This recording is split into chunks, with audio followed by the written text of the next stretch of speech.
Hello everyone, I am Akash Gaur. Welcome back to आपका अपना Indian medical lecture. नया topic discuss करेंगे मल्टीविटामिन्स इंजेक्शन क्या होते हैं, डोजेस क्या होते हैं।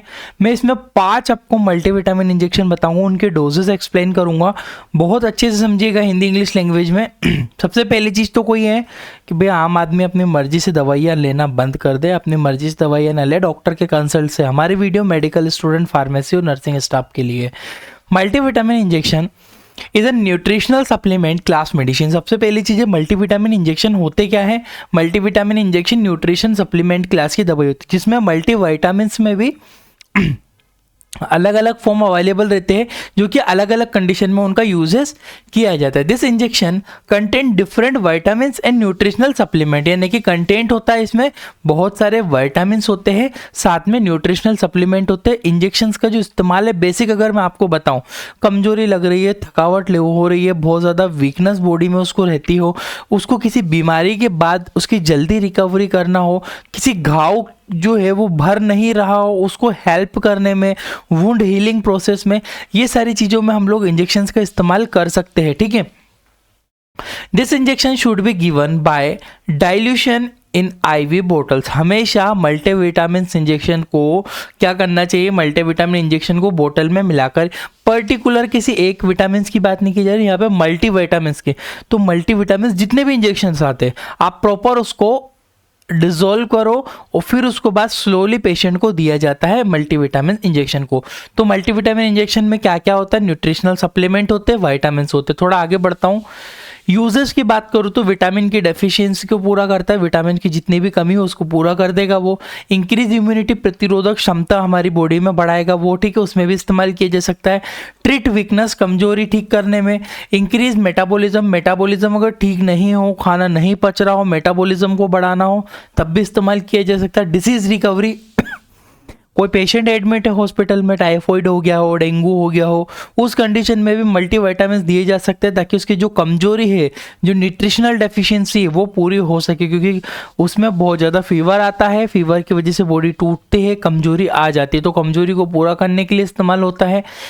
इसके अलावा पेरिफेरल न्यूरोपैथी, पेरिफेरल न्यूरोपैथी में इस्तेमाल किया जाता है। इम्प्रूव नर्व फंक्शन, किसी को पेन में झंझनाहट रहती हो, हाथों में खुजली ज़्यादा चलती हो, पैरों में झंझनाहट रहती हो, पैरों में सुनपन रहता हो, इस प्रकार की दिक्कत अगर न्यूट्रिशनल डेफिशिएंसी से नर्व जो होती है उनके फंक्शनिंग प्रॉपर नहीं है, तब इस्तेमाल किया जाता है मल्टीविटामिन इंजेक्शन को। थोड़ा आगे बढ़ता हूँ।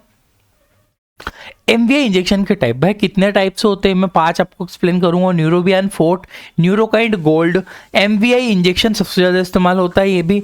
ठीक है, विक्टोफॉल इंजेक्शन होता है, इसके अलावा पॉलीबियान इंजेक्शन होता है। ये पांचों इंजेक्शन का सबसे अच्छा इस्तेमाल है, कौन सा, कहाँ और कैसे और किस मात्रा में होता है, सारी चीज़ें एक्सप्लेन कर। पहले न्यूरोबियान फोर्ट पढ़ लेते थोड़ा सा, फिर आगे बढ़ेंगे इनके डोजेस के बारे में। It is multivitamin injection nutritional supplement class medicine. बिल्कुल वही बात है कि भैया न्यूट्रिशनल सप्लीमेंट क्लास के न्यूरोबियान फोर्ट के नाम से मार्केट में मिलता है, पर मल्टीविटामिन इंजेक्शन होता है। Neurobion fort injection contain vitamin B12 complex, यानी कि बी की जितने भी सीरीज है वो सारे विटामिन का जो कॉम्प्लेक्स बनता है वो न्यूरोबियान फोर्ट में उपस्थित रहता है, अगर विटामिन बी के कॉम्प्लेक्स की कोई कमी हो तो। It is use to treat deficiency and related disease, यानी कि अगर विटामिन की कमी है उसको पूरा करने में तथा उससे जुड़ी बीमारियों को ठीक करने में, कोई लक्षण देखने को मिल रहे हैं, कमजोरी है, वीकनेस है, खाना नहीं पच रहा है, खाना खिल नहीं पा रहा है, कोई घाव नहीं भर पा रहा है, इस तरह की दिक्कतों में हम लोग न्यूरोबियान फोर्ट का इस्तेमाल करते हैं। थोड़ा आगे बढ़ता हूँ मैं। इसके एक बेसिक कंपोजिशन अगर आप देखोगे तो यहाँ पे मैं इसको थोड़ा जूम करता हूँ आपको, यहाँ पे इसका कंपोजिशन को आप याद रखिएगा। इसकी जो कंपोजिशन, 1 मिनट थोड़ा सा इधर लेता हूँ। ठीक है, इसके एम्पुल्स अवेलेबल रहते हैं। इसके एम्पुल्स में जो पहला कंपोजिशन है, यहाँ पे मेकोबालामीन है, पायरिडोक्सिन है। पायरिडोक्सिन के अलावा यहाँ पे आपको निकोटिनामाइड, एक कंपोजिशन इसमें benzyl alcohol IP. Benzyl alcohol इसमें 2% वॉल्यूम बाय वेट के अकॉर्डिंग, वेट बाय वॉल्यूम के अकॉर्डिंग लिया गया है। बेंजाइल अल्कोहल करता है क्या, एज अ प्रिजर्वेटिव है, इसमें उपस्थित रहता है as a preservative. As a perfect doctor आपको याद होना चाहिए कि कंपोजिशन क्या क्या होता है। ठीक है, एज पर प्रिजर्वेटिव इस्तेमाल किया जाएगा। बेंजाइल अल्कोहल पूरा विटामिन बी का कॉम्प्लेक्स इसमें होता है। ठीक है, इसमें कुछ और इम्पोर्टेंट चीज़ें यहाँ पे दी हुई है, किसको स्टोरेज कितने टेम्परेचर पे करना है, सारी चीज़ें आप एक बार रीड कर सकते हो। आगे बढ़ता हूँ मैं इसके यूजेस के ऊपर। Remove for any disease of infection, किसी भी बीमारी को ठीक करना, उसको रिकवरी में करने में इस्तेमाल किया जाएगा। During the pregnancy and lactation, अगर महिला में प्रेगनेंसी के बाद जो प्रेगनेंसी में या तो कोई न्यूट्रिशनल डेफिशिएंसी हो गई हो तब इस्तेमाल कर सकते हैं, या फिर जो महिला बच्चे को दूध पिला रही है और उसमें मिल्क प्रोडक्शन नहीं हो रहा तो बी कॉम्प्लेक्स का इस्तेमाल करके ही उसका प्रोडक्शन करवाया जा सकता है। Also help for mouth ulcer, अगर मुंह में छाले वगैरह है तब भी इस्तेमाल कर सकते हैं, काफ़ी अच्छा इफेक्ट करेगा। Also help to increase appetite, यानी कि भूख को बढ़ाने में इस्तेमाल होगा। Also use for malnutrition, treat body weakness, body की कमजोरी होना, वीकनेस होने में इस्तेमाल होगा ये। इसके अगर डोजेस की मैं अगर बात करूँ तो न्यूरोबियन 4 का इंजेक्शन जो है एज पर डाइल्यूशन, इसको डाइल्यूट करके ही इस्तेमाल किया जाएगा। फॉर यूज एडल्ट IM भी दिया जाएगा, IV भी दिया जाएगा आफ्टर डाइल्यूशन, मिलाने के बाद। पर इसमें आपको इतना ध्यान रखना है कि IV ही इंट्रावीनस नसों में लगाना है, इसको अच्छे से प्रॉपरली मिक्स करके 100 ml NS में आपको प्रॉपरली स्लोली पेशेंट को देना होता है, जल्दी रिलीफ होता है, अच्छा इफेक्ट करता है इंट्रावीनस डाइल्यूशन के बाद पेशेंट को। कितना देना है भैया, एक दे दो, वीक में एक बार दे दो, हफ्ते में एक बार दे दो, जब तक उसकी न्यूट्रिशनल डेफिशिएंसी पूरी ना हो जाए। यानी कि आज दिया, आज से 7 दिन के बाद एक और पेशेंट को रिपीट कर दो, बस इतना सफिशिएंट होता है पेशेंट के लिए। आगे बढ़ता हूँ। न्यूरोकाइंड गोल्ड इंजेक्शन, देखिएगा न्यूरोकाइंड गोल्ड इंजेक्शन भी काफ़ी ज़्यादा इस्तेमाल किया जाता है। ये वाला जो इंजेक्शन होता है न्यूरोकाइंड गोल्ड, सेम है डोजेस भैया कितना, इसमें जो मेकोबालामाइन होता है, पायरिडॉक्सिन होता है, HCl होता है, निकोटिनामाइड इंजेक्शन। न्यूरोकाइंड गोल्ड जैसे कि गोल्ड, इसमें कुछ एडिशनल चीज़ें भी जुड़ी हुई है। इसके जो यूजेस जो IV भी है, IVM भी है, IV भी है, IVM भी है, बट इसको इंट्रावेनस यूज़ करो एज पर डोजेस, वीक में एक बार, है ना। जैसे इसकी न्यूट्रिशनल डेफिशिएंसी पूरी हो जाए पेशेंट की, उसको स्टॉप करना चाहिए। कंपोजिशन अगर इसकी बात करूंगा मैं तो कंपोजिशन इस 2 ml का एम्पुल होता है। 2 ml के एम्पुल में आपको मेकोबालामिन देखने को मिलता है। मेकोबालामिन कितना आपको देखने को मिलता है, 1500 mcg, ठीक है, माइक्रोग्राम में है। पायरिडॉक्सिन इसके अंदर उपस्थित है। निकोटिनामाइड इसमें पाया जाता है। निकोटिनामाइड के बाद बेंजाइल अल्कोहल इसमें भी है। बेंजाइल अल्कोहल इंजेक्शन में होता है, ये प्रिजर्वेटिव को इस्तेमाल करता है। प्रिजर्वेटिव मतलब उसको प्रिजर्व करके रखता है। 2 पॉइंट है, वॉल्यूम बाय वॉल्यूम, ठीक है। As per the preservative water soluble injection है, इसमें इंजेक्शन को प्रॉपरली वाटर में डिजोल्व करके, ठीक है। स्टोरेज जो है, इसको स्टोरेज अगर हॉस्पिटल में रखना है या मेडिकल पे रखना है तो storage in the dry plate, सूखे इसको जो है सूखे जगह पर रखना होता है। 30 डिग्री सेंटीग्रेड पर इसको प्रिजर्व किया जा सकता है। Hospital, medical, clinical, normal room temperature पे भी रख सकते हो, एक ड्राई सरफेस पे यानी कि सूखी जगह पर, ठीक है। तो कंपोजिशन याद रखना और डोजेस भी इसके याद रखना।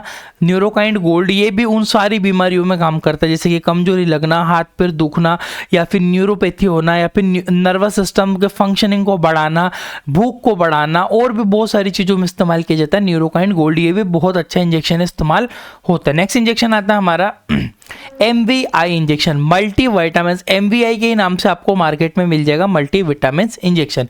इसमें बहुत सारे कंपोजिशन होते हैं, ऑल विटामिन लगभग इसमें अवेलेबल रहते हैं, ठीक है। इसका जो अगर मैं आपको कंपोजिशन को एक्सप्लेन करूंगा आपको तो बहुत सारी, देखो हाइड्रोक्लोराइड है, रिबोफ्लोविन है, ठीक है, फॉस्फेट है, निकोटिनामाइड है, डिपेंथोल है, पायरिडॉक्सिन है, हाइड्रोक्लोराइड है, ठीक है।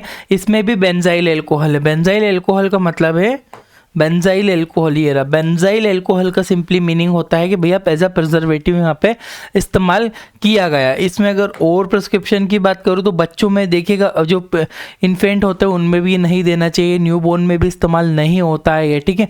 प्लीज़ नोट मल्टीविटामिन शुगर के बारे में बताया गया है, उसमें क्या क्या इंक्लूडेड है, ठीक है। इसको हमेशा इंट्रावेनस देना चाहिए। इंट्रावेनस कैसे देना है, एक एम्पूल, ठीक है। ये एक एम्पूल सिंपली इसको देने का प्रोसीजर है, इसको जो है 500 ml NS में या फिर 500 ml NS में ही ज़्यादातर इस्तेमाल किया जाता है। अगर जैसे ब्लड प्रेशर वगैरह का इशू हो तो फिर उसको फिर सॉल्यूशन चेंज कर सकते हैं, बट NS में ज़्यादातर कंडीशन में NS की कंडीशन में दिया जाता है। NS में मिलाकर 500 ml NS में इसको 1 एम्पूल को मिक्स किया जाता है। स्लोली 1 से 1.5 घंटे, 2 घंटे या 3 घंटे में भी इसको दे सकते हैं। बिल्कुल स्लोली ये इंजेक्शन दिया जाता है। 10 ml का इंजेक्शन होता है, 10 ml पूरा तोड़ के 500 ml NS में मिक्स करके स्लोली एक ही बार दिया जाता है। रिपीट ये नहीं होता है, एक ही बार में पूरी जो न्यूट्रिशनल डेफिशिएंसी या कमी है वो पूरी हो जाती है गाइस, ठीक है। MVI के नाम से मिलता है, काफ़ी अच्छा है। आगे बढ़ता हूँ, विक्टोफॉल। विक्टोफॉल भी इस्तेमाल होता है इसमें, जो मेनली है folic acid, cyanocobalamin and nicotinamide इसमें उपस्थित होता है। इसके अगर कंपोजिशन अगर आप यहाँ पे आप देखोगे तो फोलिक एसिड इसमें 15 mg, किसी को फोलिक एसिड की डेफिशिएंसी हो, फोलिक एसिड की कमी हो तब इस्तेमाल कर सकते हैं इसको। साइनोकोबालामिन इसके अंदर उपस्थित होता है 500 mcg का लगभग। निकोटिनामाइड इसमें 200 mg होता है। बेंजाइल अल्कोहल इसमें थोड़ा ज़्यादा है गाइस, 2.5% वॉल्यूम बाय वॉल्यूम, ठीक है, याद रखना। फिनोल IP इसमें 0.5% है। एज अ प्रिजर्वेटिव इसमें इस्तेमाल किया, बेंजाइल अल्कोहल के साथ में फिनोल भी इसमें इस्तेमाल किया गया है, ठीक है। डोजेस की अगर मैं बात करूँ तो यहाँ पे भी लिखा है 1 ml डेली और as a direct by the physician. 1 ml के आसपास इंजेक्शन का इस्तेमाल किया जा सकता है। डेली का मतलब ऐसा नहीं कि आप रोज पेशेंट को लगाओगे, जब तक उसमें न्यूट्रिशन की डेफिशिएंसी आप पेशेंट को दे सकते हो। इसमें एक चीज़ और इंजेक्शन के ऊपर ही इसमें यहाँ पे मेंशन रहती है guys, warning should not be use for newborn babies और द प्रीमेच्योर इन्फेंट, यानी कि बच्चे जो छोटे रहते हैं, न्यूबॉर्न रहते हैं, उनमें कभी भी इस इंजेक्शन का इस्तेमाल नहीं करना। जैसे उनमें फोलिक एसिड की कमी होगी, विटामिन की कमी होगी, तो उनके लिए अच्छा ऑप्शन है जिंकोविट के सिरप भी आते हैं, ड्रॉप भी आते हैं। न्यूबॉर्न है तो ड्रॉप इस्तेमाल 0.5 ml के आसपास बच्चों को दिया जा सकता है। ड्रॉप जिंकोविट के नाम से मिलता है, वो मल्टीविटामिन इस्तेमाल, इंजेक्शन इस्तेमाल नहीं होता है, ठीक है। तो बच्चों में तो बिल्कुल भी इस्तेमाल नहीं किया जाएगा, क्योंकि इसमें क्लियरली मेंशन्ड है, क्योंकि प्रिजर्वेटिव ही इसमें बेंजाइल अल्कोहल, फिनोल वगैरह है, तो इस्तेमाल नहीं करना है उसमें। नेक्स्ट आता है पोलिबियन इंजेक्शन। पोलिबियन भी बहुत अच्छा इंजेक्शन है, ज़्यादातर हॉस्पिटलों में इस्तेमाल किया जाता है। इसमें अगर मैं बात करूँ तो विटामिन बी कॉम्प्लेक्स है, B12 है। न्यूरोबियन फोर्ट के अलावा पोलिबियन फोर्ट भी या पोलिबियन के नाम से आपको मार्केट में मिलता है ये। इसके अगर अंदर जो कंपोजिशन की मैं बात करूँगा तो बहुत सारे इसके अंदर भी कंपोजिशन होते हैं, ठीक है। वही सेम चीज़ है, बी कॉम्प्लेक्स पूरा पाया जाएगा, benzyl alcohol as a preservative इस्तेमाल। तो ये 5 इंजेक्शन ज़्यादातर इस्तेमाल किए जाते हैं। याद रखना, अगर आपको डिटेल्स इस तरह की चीज़ें भी पढ़ना हो तो आप हमारी एप्लीकेशन डिस्क्रिप्शन में लिंक को डाउनलोड कर लेना। मल्टीविटामिन इंजेक्शन के साइड इफेक्ट भी होते हैं guys, skin allergy, nausea, vomiting, abdominal crumbs आना, स्लीपनेस होना, ये कुछ बेसिक। अगर हाई डोज जा रहा है, पेशेंट को नीड नहीं है तो भी दिया जा रहा है, तो साइड इफेक्ट पेशेंट में हो सकते हैं। गाइज वही मैंने बोला, एप्लीकेशन डिस्क्रिप्शन में लिंक होगी, वहाँ से आप ये कोर्स खरीद लीजिए। इसमें आपको पूरा medicine, disease, treatment, hospital knowledge, Hindi English दोनों भाषा में हमारी बुक है, वो उसका PDF भी इसी में इंक्लूड है, वीडियो लेक्चर, सब कुछ डिटेल से मिलेगा इस कोर्स में, तो चेक जरूर कीजिएगा। Thank you for watching guys, आपको अपना इंडियन मेडिकल लेक्चर।